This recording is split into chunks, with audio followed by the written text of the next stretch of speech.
Hi, I'm Miranda with Center for World Affairs, and today I'm going to show you sewing machine maintenance.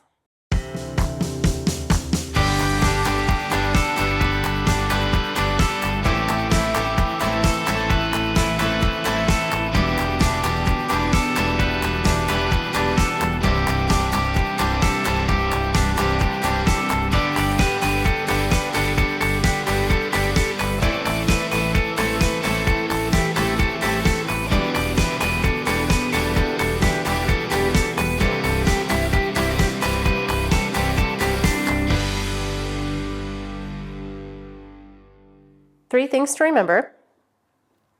One, that you always have enough thread on the top and in your bobbin. Two, to make sure that your thread is properly threaded through your machine. And three, that your bobbin is inserted correctly.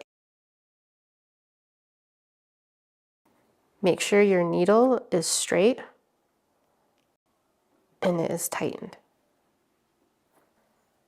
Every 8 to 10 sewing hours, you need to oil your machine using sewing machine oil only. Back here is where you will add your oil, and you only need a drop. You'll add it to all 4 of the holes. Wipe off the excess. Using your brush, brush any dust or dirt from these little feed dogs. Regular simple maintenance like this will help extend the life of your sewing machine.